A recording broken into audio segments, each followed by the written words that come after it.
Salut, comment ça va?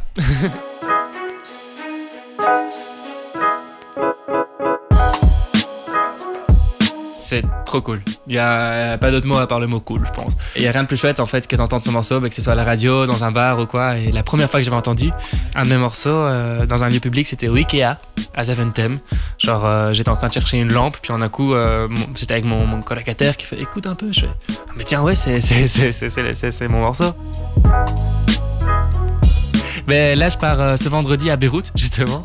Donc ouais, c'est vrai que l'Australie, ça, ce sera un beau rêve aussi d'aller une fois un de ces quatre en Australie. Ouais, on le voit juste là, comme par hasard d'ailleurs. C'est récompenser un peu mon travail parce que c'est vrai qu'au final, moi je vois que des vues sur internet et avoir droit à un disque d'or, ben, les vues se transforment en concret quoi. C'est très important et j'essaye d'être le plus présent possible sur tous les réseaux et on a un paquet en plus maintenant avec Instagram Stories, Snapchat, Facebook, Twitter. Être DJ, c'est savoir faire ton art, puis après il faut savoir le vendre et les réseaux sociaux me permettent entre guillemets de vendre mon art et de montrer, écoutez, voilà, ça c'est ce que je fais et ça c'est comment je suis et donc j'espère que vous comprenez pourquoi je l'ai fait. C'était très très philosophique ce que j'ai dit. C'était compliqué en fait, et beaucoup plus compliqué que ce que je pensais. Parce que la radio, je me suis toujours dit, tiens, j'aimerais bien être animateur radio, c'est toujours allez, c'est quelque chose qui m'a toujours un peu excité, cette idée-là. Et en fait, quand tu te retrouves derrière le micro, t'es là, wow, comment tenir la parole, la prononciation, les infotrafics, faire des blagues, enfin, c'est vraiment pas facile en fait. Donc d'ailleurs, je vous félicite par rapport à ça. Et en plus, j'ai invité des amis à moi, qui sont, enfin, il y avait Guillaume Guillaume vous détend, qui a fait un infotrafic, enfin, super drôle, enfin, c'était vraiment un super moment entre potes quoi. Ça dépend en fait, donc soit on m'appelle pour faire un remix et on m'envoie les parties séparées, genre la voix, la guitare, les drums, les pianos.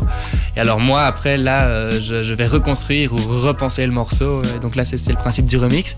Ou soit par exemple sur Until the End, où là je suis parti de rien et là c'est juste moi derrière mon piano. J'aime bien d'abord jouer au piano, pianoter un petit peu et chercher les idées de mélodie, et puis après je les mets sur mon ordinateur et donc là ça se construit petit à petit, où c'est vraiment tu essayes des sons différents, tu essayes des drops différents, des instrus différentes, et puis après tu te dis tiens ça marche moins, oh ça me donne une idée de continuer là-dessus, et ça démarre sur mon piano, et puis après ça va sur mon ordinateur, et puis après ça va en studio, et puis ça va contacter des chanteuses et des chanteurs, et puis après on enregistre tout ça.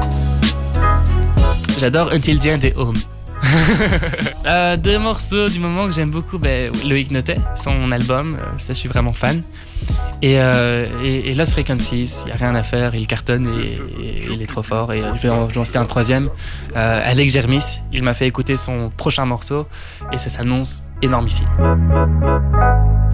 En gros, là pour moi prochainement, qu'est-ce qui va se passer? La sortie de mon nouveau single qui s'appellera Flames, et j'ai mis énormément de temps, d'investissement et enfin beaucoup d'amour dans ce projet, et donc j'espère vraiment que les gens vont l'entendre et vont apprécier ce morceau, et donc oui, là pour l'instant le vrai focus pour les prochains mois, c'est la promotion de ce morceau, le tournage d'un clip vidéo pour ce morceau, et plein de choses comme ça. Donc ce sera Henri PFR Flames, le nouveau qui arrive normalement le 21 ou le 28 avril.